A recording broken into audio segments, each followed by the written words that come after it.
Hello students. So in this lecture we will discuss about the main components of tidal power plant. तो हमने basic principle तो last lectures में study कर लिए हैं. तो अब पावर प्लांट टाइडल बनाना है हमने, तो उसके लिए मेन 3 कंपोनेंट्स है. फर्स्ट कंपोनेंट है डैम और बैराज. तो जैसा कि हम सब जानते हैं what is the purpose of dam. It is used to store water.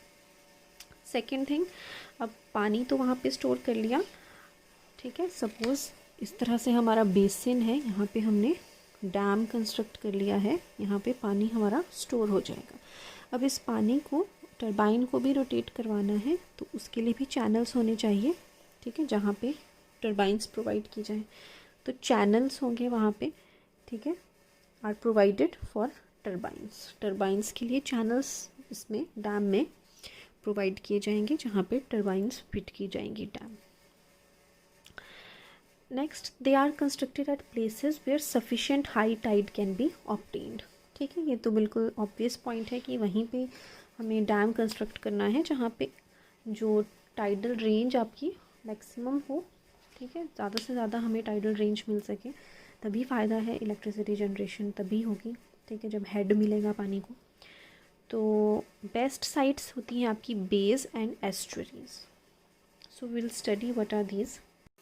तो बे क्या होता है? बे इस तरह का एरिया होता है जहाँ पे जैसे मेन जो ओशन है वहाँ पे थोड़ा सा आपका अंदर से ही लैंड से ऐसे थोड़ा लेक टाइप का बन चुका है, आप देख सकते हैं यहाँ पे. तो ये एक खाड़ी जिसको कहते हैं, तो उस तरह से एक वाटर बॉडी की तरह बन जाता है, ठीक है. जैसे यहाँ पे हम देख सकते हैं रॉक्स के साथ लगता हुआ ये जो एरिया है, या फिर इधर लैंड जहाँ अंदर कुम हो चुकी है और एक लेक सा वाटर बॉडी हमें दिख रही है.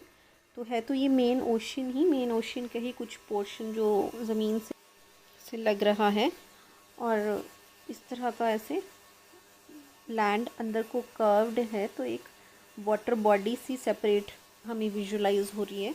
तो ये एक सेपरेट वाटर बॉडी की तरह बन चुका है. और यहाँ पे अगर हम आगे बैरियर लगा दें तो ये अलग से एक वाटर स्टोरेज की तरह एक्ट करेगा. और सिमिलरली डैम एस्चुरीज़ के माउथ पे भी लगाया जा सकता है. एस्चुरी बेसिकली होता है जहाँ पे जो रिवर है वो ओशन से मिलती है हमारी, तो वहाँ पे आपका ओशन की भी वाटर उसमें होता है कुछ, ठीक है, ओशन का बैक वाटर भी होता है. और तो जो टाइडल इफ़ेक्ट है वो उस रिवर में भी दिखता है हमें, उतार चढ़ाव पानी का. तो वहाँ पे भी डैम कंस्ट्रक्ट किया जा सकता है. तो ये दो जो साइट्स हैं, बे या एस्ट्यूरी, यहाँ पे मोस्ट सूटेबल है डैम की कंस्ट्रक्शन के लिए. Now the second main component is sluice ways और गेट्स. ठीक है, तो अब हमने बात कर ली कि जैसे ये यहाँ पे एक हमने डैम कंस्ट्रक्ट कर दिया है,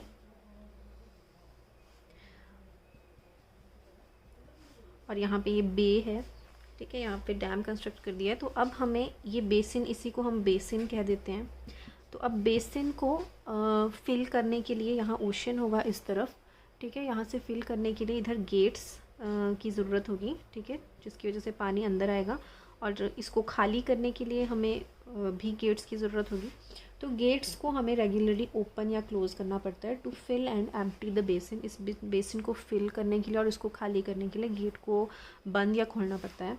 तो हम वर्टिकल लिफ्ट गेट्स का यूज़ करते हैं. वर्टिकल यहाँ पे गेट्स है जो वर्टिकल ऊपर की तरफ अगर जाएगा तो गेट्स ओपन हो जाएंगे और फिर वाटर फ्लो कर सकता है. तो वर्टिकल लिफ्ट गेट्स को जनरली यूज़ किया जा सकता है. तो स्लीव स्पेस बोल दीजिए या गेट्स बोल दीजिए, मेन पर्पज़ वही है, बेसिन को एम्प्टी करना या फिल करना. नाउ द थर्ड इम्पॉर्टेंट जो मेन कंपोनेंट है वो पावर हाउस है, ठीक है. तो अब हमें बेसिन हमने स्टडी कर लिया, गेट स्टडी कर लिए. तो ये बेसिन है, यहाँ पे डैम है और गेट्स होंगे इधर. अब यहाँ पे पावर हाउस होगा जहाँ पे टरबाइन होगा, ठीक है. तो अब टाइडल पावर प्लांट में क्या है, यहाँ पे हेड जो है वो कम रहता है. आपका जो हाइड्रो पावर प्लांट है वहाँ पे तो हम हाई हेड, काफ़ी ज़्यादा हेड रहता है, बट टाइडल में इतना हेड हमारा जनरेट नहीं हो पाता है, ठीक है. तो अब हाइट डिफरेंस कम है, तो अब जो पोटेंशियल एनर्जी है वाटर की वो भी कम है. तो अब अगर उससे हमें पावर प्रोड्यूस करानी है, तो अब हमें ज़्यादा पानी चाहिए। तो इसलिए यहाँ पे हमारा वाटर जो होता है वो बहुत, हमें बड़ा एरिया चाहिए होता है वाटर के लिए, ताकि हम ज़्यादा पानी को, हम प्रेशर तभी क्रिएट होगा जब ज़्यादा पानी होगा हम फ्लो करवाएंगे, क्योंकि यहाँ पे हेड तो कम है। तो अब वहाँ पे ज़्यादा पानी के लिए जो टरबाइंस लगेंगी वो भी बहुत बड़ी बड़ी लगेंगी। तो यहाँ पे जो स्ट्रक्चर होता है पावर प्लांट का वो काफ़ी बड़ा होता है। तो यही है कि यहाँ पे हेड कम है, तो अगर हमें पावर प्रोड्यूस करानी है सफिशिएंट, तो huge amount of water is required. ठीक है, ज़्यादा पानी हमें फ़्लो करवाना पड़ेगा कम हेड से पावर प्रोड्यूस कराने के लिए। तो ये बहुत बड़े स्ट्रक्चर होते हैं। और जो नेम ऑफ टरबाइंस हैं कुछ जो मोस्ट कॉमनली यूज्ड हैं, bulb turbine, tube turbine and straight flow rim type turbine, ये यूज़ होती है। अब यहाँ पे आप देख सकते हैं एक ये जो ब्रिज टाइप का स्ट्रक्चर है, ये आपका एक डैम है। ठीक है, जो और ओशन में कंस्ट्रक्टेड है। और पिछली जो तरफ आप देख सकते हैं एक बे है। ठीक है, इस डैम के लेफ़्ट साइड में जो है वो एक बे है, जो वाटर बॉडी जहाँ पे एनक्लोज्ड है। ठीक है, तो ये एक सेपरेट वाटर बॉडी की तरह एक्ट कर रहा है, और इस ब्रिज पे टरबाइंस होंगी। सो आप लिख सकते हैं कि बेसिक प्रिंसिपल क्या है टाइडल पावर का। A dam is constructed in such a way that basin get separated from sea. ठीक है, तो अब आप डायग्राम में देख सकते हैं कि डैम कंस्ट्रक्ट किया गया है और दो पोर्शन है, एक तरफ सी है। इस डायग्राम में लेफ़्ट वाली साइड पे सी है और राइट वाली साइड पे जो लैंड के साथ है उधर आपका बेसिन है। तो डैम दोनों को सेपरेट कर रहा है। ठीक है, तो अब constructed basin is filled during high tide. अब जब हाई टाइड आएगा तो आप देख सकते हैं जो आपका डैम है उसमें आपको दो बीच से पाइप्स जाती हुई दिखेंगी। अब जो ऊपर वाली पाइप है वहाँ से आपका, आप देख सकते हैं हाई टाइड जब आएगा तो वाटर लेवल राइज होगा समुद्र का, उस टाइम आप अपने बेसिन को फिल कर सकते हो वहाँ उसके थ्रू।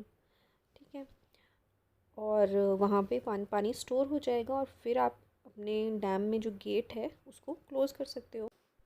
एंड सिमिलरली आपका दूसरा डायग्राम जो है उसमें अब लो टाइड आई है, मतलब समुद्र का पानी अब कम हो चुका है, बट जो बेसिन है उसका वाटर तो हमने ऑलरेडी हाई टाइड में भर के रखा था, तो उसका वाटर हाई है।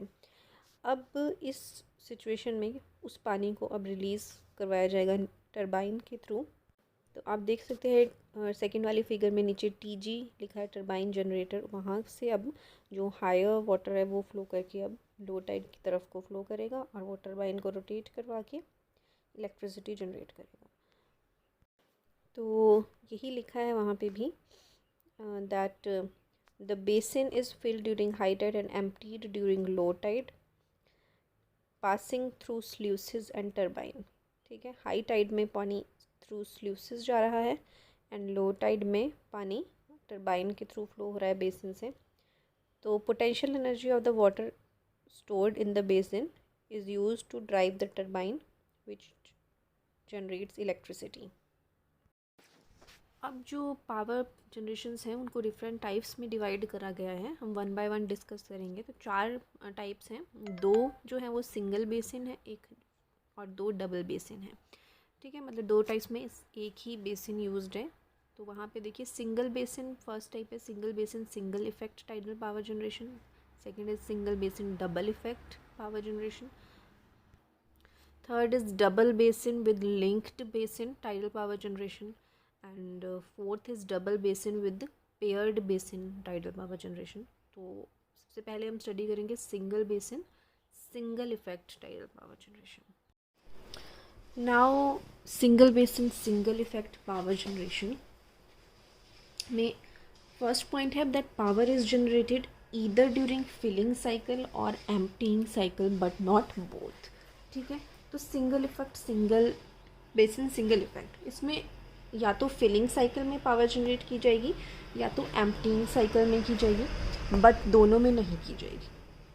अब हम सबसे पहले एम्प्टीइंग साइकिल का पावर जनरेशन देखते हैं।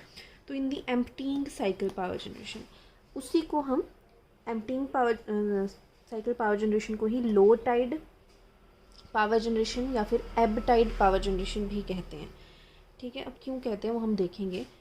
तो क्या किया जाता है, फर्स्ट स्टेप है गेट्स को ओपन किया जाता है to fill the basin during high tide. जब हाई टाइड आती है, जिस टाइम वाटर सी का लेवल ज़्यादा होगा, ठीक है, यहाँ पे जो मैंने डायग्राम बनाया है, ये वाला साइड यहाँ पे बेसिन है, ठीक है, ये देख सकते हैं, यहाँ पे सी है, बीच में डैम है, और जो ये बनाया है इधर, ये वाला जो स्ट्रक्चर है दैट इज़ स्ल्यूस गेट्स हैं ये, और यहाँ पे ये पावर हाउस है, ठीक है। तो जब आपका फ्लड टाइड आएगी, फ्लड टाइड या हाई टाइड एक ही बात है, ठीक है, फ्लड टाइड को ही हाई टाइड कहते हैं। तो हाई टाइड जब आएगी या फ्लड टाइड आएगी, उस टाइम गेट्स को ओपन किया जाएगा, स्लूस गेट्स को, और उस टाइम बेसिन को फिल कर लिया जाएगा पूरा, ठीक है। अब once the basin is filled, gates are closed. अब एक बार बेसिन फिल हो गया, गेट को बंद कर दिया जाएगा। अब उसके बाद स्टैंड बाय पीरियड आएगा। स्टैंड बाय पीरियड आएगा जब तक कि सी का वाटर जो है वो मिनिमम आप मतलब सूटेबल हेड क्रिएट ना कर लें, क्योंकि जब यहाँ पे आपका फ्लड टाइड में पानी को फिल किया जाएगा, उसके बाद जब यहाँ पे आपका लो टाइड आएगा यहाँ पे, तो सी का वाटर लेवल डाउन चला जाएगा, तो यहाँ पे आपका हाई होगा और इधर लो होगा, पर ये तो एकदम से इवेंचुअली होगा क्योंकि ग्रेजुअली डिक्रीज़ होना है सी का लेवल। तो जब धीरे धीरे ये फॉल करेगा, और फॉल करके जब सूटेबल हेड हाइट डिफरेंस मिल जाएगा, उस टाइम तक स्टैंड बाय पीरियड होगा, ठीक है। क्योंकि ऐसा नहीं होगा, क्योंकि जैसे ही हाई टाइड आएगा तो इसको तो हमने फिल कर लिया और गेट को बंद कर लिया, पर अभी हाई टाइड यहाँ पे भी सेम ही लेवल है, ठीक है, तो उस टाइम तो गेट को ओपन नहीं किया जाएगा जनरेशन के लिए, तो वेट किया जाएगा जब तक कि ये फॉल ना कर जाए सूटेबल हेड के लिए, और फॉल करने के लिए भी मिनिमम हेड तो कम से कम इसका होना चाहिए। तो स्टैंड बाय पीरियड आता है, there is a stand by period till the sea level water falls to get the suitable head, जब तक कि ये सूटेबल दोनों में डिफरेंस ना हो जाए। उसके बाद water now flows through the turbine couple to the generator till the sea level water rises to a point. अब पानी फ्लो किया जाता है turbine couple to the generator से, ठीक है। नाउ दिस वाटर, एक बार सूटेबल हेड हमें मिल गया, तो यहाँ पे तो अब फिल है, now this water is allowed to flow through this power turbine, ठीक है। तो water now flows to the turbine couple to the generator till the sea level water rises to a point of minimum. अब कब तक इसको flow करवाए, हमेशा तो नहीं करवा सकते क्योंकि सी का लेवल तो चेंज हो रहा है कॉन्टीन्यूसली, ठीक है। तो आप तब तक ही इसको यहाँ से इधर तक तब तक ही आपको सूटेबल हेड मिलेगा जब तक यहाँ पे आपका लो टाइड है। अब एक बार लो टाइड हो गया, उसके बाद यहाँ सी का लेवल भी धीरे धीरे राइज़ करना स्टार्ट कर देता है, तो राइज़ कर के भी धीरे धीरे मान लो सी का लेवल अब राइज़ कर रहा है, तो एक पॉइंट आ जाएगा जहाँ पे मिनिमम दोनों में डिफरेंस होगा। उसके बाद अगर और सी का लेवल राइज़ करेगा तो सूटेबल हेड आपको नहीं मिलेगा जनरेशन के लिए, ठीक है। तो तब तक जनरेशन की जाती है till the sea level water rises, जब तक कि सी लेवल वाटर बढ़ के मिनिमम हेड जब तक उसका ना हो जाए, क्योंकि उसके बाद तो जनरेशन स्टॉप हो जाएगी, to a point of minimum head required for generation. Now अब एक बार अब एक साइकिल कंप्लीट हो गया, अगेन स्टैंड बाय पीरियड आ जाएगा, वेट किया जाएगा, अगले जनरेशन साइकिल का भी सेम तरह से होगा, जब तक यहाँ पे हाई टाइड से इसको फिल करेंगे, सूटेबल हेड का वेट करेंगे, देन हम पानी को इधर से छोड़ेंगे, और तब तक छोड़ेंगे जब तक कि ये राइजिंग साइकिल में मिनिमम हेड हमें ना दें। तो यहाँ पे हम देख रहे हैं कि जब लो टाइड आ रहा है सी में, ठीक है, जब सी का लेवल कम है उस टाइम हम जनरेशन कर रहे हैं, उस टाइम हम पानी को इसके थ्रू छोड़ रहे हैं, राइट। तो इसीलिए हम इसको लो टाइड या एब टाइड पावर जनरेशन भी बोल रहे हैं, या एम्प्टीइंग साइकिल। इसको हम खाली करते, जब खाली कर रहे हैं जिस साइकिल में, उस टाइम हम इसको जनरेशन कर रहे हैं, इसीलिए हम इसको एम्प्टीइंग साइकिल या लो टाइड या एब टाइड पावर जनरेशन भी कह रहे हैं। अब सिंगल इफेक्ट में या तो एक ही से ही होगा, मतलब फिलिंग साइकिल में यहाँ पे कोई जनरेशन नहीं हो रहा, फिलिंग साइकिल में डायरेक्ट फिल किया जा रहा है। अब अगर हमें single basin single effect emptying cycle वाला भी हो सकता है, फिलिंग साइकिल भी वाला भी हो सकता है। अगर फिलिंग साइकिल वाला होगा तो वहाँ पे सिर्फ फिलिंग साइकिल में जनरेशन होगी, एम्प्टीइंग साइकिल में जनरेशन नहीं होगी। तो एक बार हम उसका भी देख लेते हैं, फिलिंग साइकिल में जनरेशन वाला। नाउ फिलिंग साइकिल में कैसे जनरेशन होगी, जब आपका लो टाइड होगा, दो लो टाइड में सी का लेवल कम है, तो उस टाइम बेसिन का वाटर भी सी लो टाइड के जितने पे हमने मेंटेन कर लिया, ठीक है। गेट्स ओपन होंगे और लेवल दोनों का मेंटेन हो जाएगा। अब लो टाइड के वक्त इसका लेवल हमने लो टाइड के जितना लो टाइड के जो लोएस्ट पॉइंट है उसके जितना हमने रिटेन कर लिया और फिर हमने गेट को बंद कर दिया। अब धीरे धीरे जब सी का लेवल अब राइज़ करेगा, ठीक है, तो यहाँ पे तो अब लो टाइड पे मेंटेन्ड है, अब हमने ये सी का लेवल राइज़ करना स्टार्ट करेगा और जब दोनों में मिनिमम हेड आपका मिल जाएगा आपको, ठीक है, तो अब हाई टाइड यहाँ पे अब मतलब आपका हाई टाइड है। अब यहाँ पे तो हमने लो टाइड के जितना सेव करके रखा है वाटर, अब मिनिमम हेड पे इस वाटर को टरबाइन से हम फ्लो कर पाएंगे, ठीक है, और इसको हम जनरेशन हमारी होगी। और कब तक होगी? जब तक कि ये हाई टाइड अब एक हमेशा तो हाई नहीं रहेगा, फॉल करेगा धीरे धीरे, फॉल करके जब तक ये मिनिमम हेड दोनों के बीच में मेंटेन हो जाए नहीं होता, तब तक हम यहाँ से हम वाटर को फ्लो कर पाएंगे। तो ये आपका जनरेशन फिलिंग साइकिल में हो रहा है। जब हम पानी को फिल कर रहे हैं तो इस और यहाँ पे हम इसको हाई टाइड भी कह सकते हैं, क्योंकि हाई टाइड के वक्त ये जनरेशन हो रही है, हाई टाइड या फ्लड टाइड भी कह सकते हैं। बट जो आपका फिलिंग साइकिल में जनरेशन इतनी इफ़ेक्टिव नहीं होती, क्योंकि ये आपका बेसिन तो फिल जल्दी हो जाएगा और फिर आपका मतलब दोनों में हेड डिफरेंस भी जल्दी रिड्यूस हो जाएगा, ठीक है। तो हम ज़्यादातर मोस्टली एम्प्टीइंग साइकिल का ही यूज़ करते हैं। तो आप बस ये लिख लीजिए कि in this cycle power is generated during filling operation. और एक और पॉइंट नोट कर लीजिए कि एब साइकिल जनरेशन, एब साइकिल या लो टाइड या एम्प्टीइंग साइकिल जनरेशन जो है that is more productive. But इस टाइप के पावर प्लांट में या तो जनरेशन आपकी एम्प्टीइंग में होगी या फिलिंग में होगी, पर ऐसा नहीं होगा कि फिलिंग के वक्त भी हम जनरेशन कर रहे हैं और एम्प्टीइंग के वक्त भी जनरेशन कर रहे हैं, ठीक है। तो अब हम इसके मेन कैरेक्टरिस्टिक्स नोट करते हैं। नाउ कैरेक्टरिस्टिक्स हैं कि एक हमने टाइडल साइकिल में स्टडी किया कि क्या क्या सीक्वेंस ऑफ ऑपरेशन हो रहे हैं। सबसे पहले बेसिन फिल हो रहा है हाई टाइड के during, then stand by period आ रहा है, वेट कर रहे हैं हम सुटेबल हेड का लो टाइड में। अब उसके बाद जब सुटेबल हेड मिल जाएगा तो जनरेशन होगी, और जनरेशन तब तक होगी जब तक सुटेबल हेड मेंटेन होगा, तो स्टैंड बाय पीरियड आएगा फिर अगेन, ठीक है। तो मतलब एक साइकिल में 2 बार स्टैंड बाय पीरियड आ रहा है। और हमें पता है एक साइकिल कितने का होता है, 1 साइकिल टाइडल साइकिल 12 आवर्स, ठीक है, 12 आवर्स 25 मिनट्स का होता है। तो 12 आवर्स 25 मिनट्स में ये ऑपरेशन होंगे, 2 स्टैंड बाय पीरियड होंगे, जनरेशन होगा, फिलिंग भी होगा। तो जो टोटल जनरेशन पीरियड बचता है वो 3.5 आवर्स का बचता है एक साइकिल में, ठीक है। अब एक साइकिल में 3.5 है, एक दिन में आपको पता है 2 साइकिल होते हैं, तो 3.5 + 3.5 7 आवर्स। तो जनरेशन पर डे में 7 घंटे ही जनरेशन होगी यहाँ पे। नाउ जो पावर जनरेटेड है वो भी यहाँ इन पावर प्लांट्स में फ्लक्चुएट करती है, ठीक है, क्योंकि अब यहाँ पे जो टाइड है वो हमेशा तो आपकी सेम नहीं रह रही है, चेंज हो रही है। जब मून और वो एक ही लाइन में है, सन और मून, तो उस टाइम मैक्सिमम टाइड होगी, स्प्रिंग टाइड्स होंगी, मैक्सिमम आपका हेड मिलेगा आपको मैक्सिमम, क्योंकि उस टाइम हाई टाइड और लो टाइड में सबसे ज़्यादा डिफरेंस होता है स्प्रिंग टाइड्स में।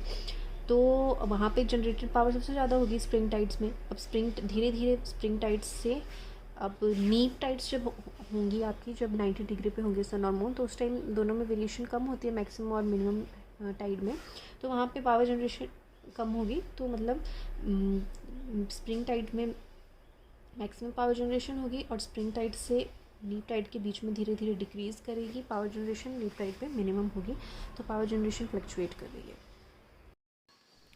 Now single basin double effect देखते हैं हम। तो सिंगल बेसिन डबल इफेक्ट में क्या है, generation is using both the modes of operation, ठीक है। In this scheme electricity is generated during the flood tide में भी जनरेट होगी, मतलब हाई टाइड में भी जनरेट होगी, when water flows from sea to the basin, ठीक है। फ्लड टाइड में वाटर सी से बेसिन में फ्लो करेगा टरबाइन के through, and also during ebb tide, और एब टाइड या लो टाइड में भी जनरेशन होगी जब वाटर बेसिन से सी की तरफ जाएगा, ठीक है। तो जैसे हमने अभी दोनों ऑपरेशन स्टडी किए, इस टाइप में दोनों से जनरेशन की जाएगी। तो यहाँ पे जो टरबाइन है वो रिवर्सिबल टाइप की होती है, जो दोनों ऑपरेशंस में यूज़ हो सकती है। ठीक है, तो लेआउट सेम ही है। फ्लड टाइड में भी हम देख सकते हैं, आप जो जनरेट पावर हाउस था वहाँ पे फ्लड टाइड में भी अंदर को जा सकता है और तब भी जनरेशन होगी, और एब टाइड में भी पानी टरबाइन के थ्रू फ्लो कर सकता है। मतलब टरबाइन के थ्रू वाटर फ्लड टाइड में भी फ्लो करेगा एंड एब टाइड में भी फ्लो करेगा। फ्लड टाइड में सी से बेसिन की तरफ जाएगा ऑब्वियसली, और लो टाइड में बेसिन से सी की तरफ जाएगा। नाउ हम स्टडी करेंगे कि इसके एडवांटेजेस क्या है सिंगल बेसिन डबल इफेक्ट के। तो फर्स्ट एडवांटेज है power is generated during both filling and emptying cycles, दोनों साइकिल्स में जनरेशन हो रही है, तो ओवरऑल आउटपुट इंक्रीज़ हो जाएगी। Second point. And third point है पीरियड ऑफ ऑपरेशन इंक्रीज़ हो गया। पिछले वाला जो था 7 आवर्स के लिए जनरेशन दे रहा था, यहाँ पे ज़्यादा देगा क्योंकि दोनों साइकिल्स में यहाँ पे जनरेशन हो रही है। और एग्जांपल है इसका जो लैरेंस में पावर प्लांट है 240 मेगावाट का, वो भी सिंगल बेसिन डबल इफेक्ट पे ऑपरेशन पे वर्क कर रहा है। नाउ थर्ड टाइप है आपका double basin with linked basin tidal power plant. ठीक है, अब ये डबल बेसिन है तो हम देख सकते हैं 2 बेसिन्स हैं। एक आपको हाई बेसिन दिख रहा होगा, वहाँ पे हाई बेसिन लिखा है, और एक लो बेसिन है। अब हाई बेसिन का वाटर हमेशा हाई मेंटेन करके रखा जाता है, मतलब उसको हाई टाइड में फिल करके रखा जाता है। और लो बेसिन को लो बेसिन क्यों कहते हैं, क्योंकि वहाँ पे वाटर का लेवल हमेशा लो रखा जाता है। अब ऑपरेशन कैसे होगा वो हम देखते हैं। तो यहाँ पे 2 बेसिन्स हैं और बैराजेस 3 हैं। ठीक है, देखो एक बैराज आपका या डैम यहाँ पे है बैराज, ठीक है, और एक बैराज लो बेसिन के वाला है और एक बैराज दोनों के बीच में है। ठीक है, तो 3 बैराजेस हैं और 2 बेसिन हैं, और यहाँ पे जो पावर प्लांट है वो इन दोनों बेसिन्स के बीच में होता है। ठीक है, अभी तक हमने स्टडी किया वो सी और बेसिन के बीच में हो रही थी जनरेशन। इस वाले में जो है वो आपका लिंक्ड बेसिन टाइप है। ये लिंक्ड बेसिन में दोनों बेसिन्स में जब पानी फ्लो करता है तो जनरेशन होती है। मतलब हाई बेसिन का वाटर हम हाई मेंटेन करके रखें, लो बेसिन का लो है, और जब यहाँ से हम इधर वाटर गेट ओपन करेंगे तो हाई हेड से लो हेड में वाटर फ्लो करेगा और टरबाइन रोटेट करेगी, तो इस तरह से जनरेशन होती है। हाई बेसिन को हाई हेड इसके वक्त हाई टाइड के वक्त हम भर के रख लेते हैं। ठीक है, और लो बेसिन में जब जनरेशन होगी तो हाई हेड का वाटर इधर शिफ्ट हो जाएगा। अब इसको हमें एम्प्टी कर दिया जाता है लो टाइड में। ठीक है, एब टाइड जब आएगी, मतलब सी का वाटर जब कम हो जाएगा, ये क्योंकि अब जनरेशन के बाद ये फिल हो चुका है, इसका पानी इधर हो गया है, तो इसको हम जब लो टाइड में सारा का सारा वाटर इसका हम बाहर कर देते हैं और लो टाइड के बराबर इसका वाटर मेंटेन हो जाता है, और इसको फ्लड टाइड के वक्त हम इसको भर देते हैं। तो इसीलिए यहाँ पे फ्लड टाइड में अंदर को आ रहा है, फ्लड टाइड में हम हाई बेसिन को फिल कर रहे हैं, और जब लो टाइड आ रहा है तो हम इसको पहले जनरेशन हो रही है, उसके बाद लो टाइड में इसको हम खाली कर दे रहे हैं। तो आगे आप थ्योरी लिख सकते हैं कि in this system there are 2 basins and 3 barrages. ठीक है, and the basin at a higher level is high basin and at a lower level is low basin. अब 3 बैराज हैं। फर्स्ट बैराज कहाँ पे है, हाई बेसिन और सी के बीच में, तो first barrage separates high basin from sea and it has a sluice for filling the basin. ठीक है, हाई बेसिन को हमें फिल करना है तो वहाँ पे जो गेट है वो फिल करने के लिए है, तो इट हैज़ अ स्लूस और गेट एक ही बात है, इट हैज़ अ गेट लिख लीजिए आप चाहें, gate for filling the basin. Second barrage separates, second barrage कहाँ पे है, अब लो बेसिन और सी के बीच में, तो second barrage is between low basin and sea and it has a sluice for emptying, और उसमें जो गेट है वो एम्प्टी करने के लिए लो बेसिन को। अब थर्ड बैराज जो है वो हाई बेसिन और लो बेसिन के बीच में है। Third barrage separates high basin from low basin and वहाँ पे पावर हाउस भी है जनरेशन के लिए। नेक्स्ट पैराग्राफ में high basin is filled during flood tide. Flood tide के वक्त हाई बेसिन को फिल कर लिया जाता है and power is generated from by water flowing from high basin to low basin through the turbine. ठीक है, अब water flows from low basin to the sea during ebb tide. अब low basin में पानी फ्लो हो गया सारा, अब उसको एम्प्टी करना है हमें, तो एम्प्टी कब करेंगे, जब हमारा लो टाइड आएगा या एब टाइड आएगा, तो water flows from low basin to sea during ebb tide and head available. Head कितना है यहाँ पे, difference of water level between high basin and low basin. अब हम लास्ट टाइप करेंगे double basin with paired basin tidal power plant. तो यहाँ पे भी हम देख सकते हैं 2 बेसिन्स हैं। अब यहाँ पे हर एक बेसिन जो है वो अलग से सिंगल बेसिन सिंगल इफेक्ट की तरह एक्ट कर रहा है। ठीक है, मतलब बेसिन 1 भी एक सिंगल बेसिन सिंगल इफेक्ट की तरह है और बेसिन 2 भी सिंगल बेसिन सिंगल इफेक्ट की तरह है। पर बेसिन 1 अगर आपका जनरेशन एम्प्टीइंग साइकिल में करेगा तो बेसिन 2 आपका फिलिंग साइकिल में जनरेट करेगा। ठीक है, तो 2 बेसिन्स हैं, एक जो बेसिन है वहाँ पे जनरेशन फिलिंग से हो रही है और एक बेसिन में एम्प्टीइंग से हो रही है। तो जो टॉप वाला बेसिन है वहाँ पे देखो फ्लड टाइड जो है वो गेट में अंदर की तरफ वो एरो है, मतलब हाई टाइड में वो फिल हो रहा है। ठीक है, और जनरेशन जो पावर प्लांट के थ्रू लो टाइड से निकल रहा है पानी, मतलब लो टाइड के वक्त जो है वाटर बेसिन से सी की तरफ एंटर करेगा। तो ये आपका लो टाइड जनरेशन या एब टाइड जनरेशन पावर प्लांट है। बेसिन नीचे वाले बेसिन में आप देखोगे तो वहाँ पे फ्लड टाइड जनरेशन है।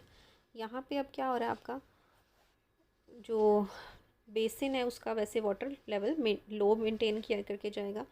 हाई टाइड में देखो पावर प्लांट के थ्रू हाई टाइड में एंटर हो रहा है। ठीक है, जब हाई टाइड आएगी तो पावर प्लांट के थ्रू वो बेसिन को अब फिल कर देगा और जनरेशन भी हो जाएगी। अब बेसिन फिल हो गया, उसको एम्प्टी हमें करना है दोबारा से नेक्स्ट साइकिल के लिए, तो वो हम लो टाइड जब आएगी सी का लेवल कम हो जाएगा तो उस टाइम हमारा हम गेट खोल के, क्योंकि बेसिन का लेवल अब ज़्यादा हो चुका है, हाई टाइड में अंदर आ गया है पानी जनरेशन के बाद, तो अब उसको हम लो टाइड में खाली करेंगे। ठीक है, तो लो टाइड में आप देख सकते हैं एरो बाहर की तरफ है स्लूज में थ्रू। तो दोनों एक जैसे ही हैं, बस इंटरचेंज्ड हैं इनके ऑपरेशंस। आगे हम थ्योरी देखते हैं।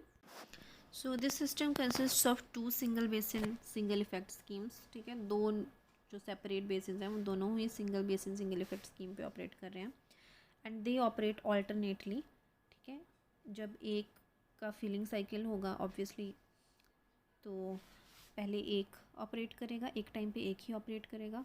ठीक है, तो the first basin generates during flood tide. तो जो बेसिन नंबर 1 है, जो निचले वाला बेसिन था डायग्राम में, वो आपका फ्लड टाइड में जनरेट कर रहा था और जो सेकंड बेसिन था ऊपर वाला वो एब टाइड में जनरेट कर रहा था। तो ये तो हमने ऑपरेशन स्टडी कर ही लिया। अब इसके एडवांटेजेस क्या हैं? तो फर्स्ट एडवांटेज है जनरेशन पीरियड इज़ मोर। तो ज़्यादा जनरेशन पीरियड है क्योंकि दोनों साइकिल्स में ऑपरेशन हो रहा है। तो because of the 2 basins operating alternately this system gives study power, क्योंकि एक स्टेडी हमें कांस्टेंट पावर मिल रही है क्योंकि दोनों साइकिल्स में आपकी जनरेशन हो रही है। ठीक है, तो द बेसिन्स दो they are close to each other but they never exchange water. However the generators of both the systems can be interconnected electrically. दोनों को हम वाटर तो एक्सचेंज नहीं करते हैं दोनों का, बट जनरेटर्स को इलेक्ट्रिकली इंटरकनेक्ट किया जा सकता है। इस लास्ट पॉइंट को लिखने की इतनी ज़रूरत नहीं है, बस आप दो पॉइंट्स सफिशेंट हैं। Now we will study the criteria for selection of site. तो साइट की टाइडल रेंज ज़्यादा होनी चाहिए। ठीक है, कम से कम 5 मीटर तो होनी चाहिए, ये तो हमें पता है। Tidal range difference between high tide and low tide के बीच में कम से कम 5 मीटर का डिफरेंस होना चाहिए। नेक्स्ट है site should have capacity to store large quantity of water with minimum dam construction. ठीक है, मतलब कम से कम आपको डैम कंस्ट्रक्ट करना पड़े और वाटर की स्टोरेज हो जाए, मतलब एनक्लोज्ड सा एरिया होना चाहिए कि ऑलरेडी उसमें चारों तरफ से लैंड इस तरह से हो कि अपने आप ही वाटर बॉडी सी बनी हो, ताकि डैम जो हो वो बहुत आपका कम उसमें लगे। तो नेक्स्ट है it should be located near estuary और creek for achieving a large storage capacity. तो ये हमने ऑलरेडी डिस्कस कर लिया कि एस्चुरी होता है जहाँ पे रिवर आपकी ओशन में मिलती है, तो वहाँ पे भी कंस्ट्रक्ट कर सकते हैं क्योंकि पिछला एरिया आपको ज़्यादा वाटर वाला मिल जाएगा। या क्रीक भी वही होती है जहाँ पे छोटी नहर कोई पानी वहाँ पे मिल रही है ओशन में, तो वहाँ पे हम कंस्ट्रक्ट कर सकते हैं डैम को लार्ज स्टोरेज कैपेसिटी के लिए। And the site should be as near as possible to the load centre to reduce transmission cost. Simple है कि लोड से नज़दीक होना चाहिए। एंड कॉमन कुछ साइट्स दे रखी हैं जहाँ पे ज़्यादा पोटेंशियल है। Lawrence, France, Severn barrage, white sea, Passamaquoddy, Fundy, gulf of Cambay, gulf of Kutch.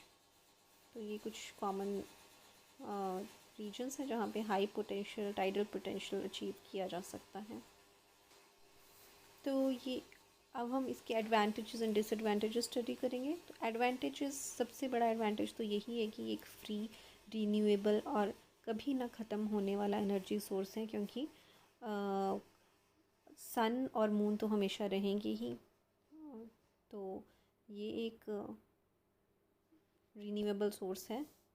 Second है पोल्यूशन फ्री है, क्योंकि कोई भी फ्यूल नहीं लग रहा है इसमें। एंड थर्ड है it does not depend on rain के ऊपर भी बेस्ड नहीं है। तो हाइड्रो में तो होता है कि पानी का जो वाटर लेवल आपका रेन के ऊपर भी डिपेंड कर रहा है, तो ये हाइड्रो से भी बेटर है अगर देखा जाए तो नेक्स्ट है it does not require valuable land, उसमें ज़मीन भी नहीं लग रही क्योंकि समुद्र में है।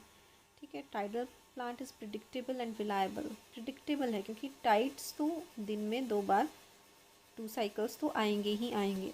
ठीक है। तो उसमें कोई चीज़ ऐसी नहीं है जो अनप्रिडिक्टेबल हो। सोलर प्लांट में हो सकता है सूरज किसी दिन ना निकले, पर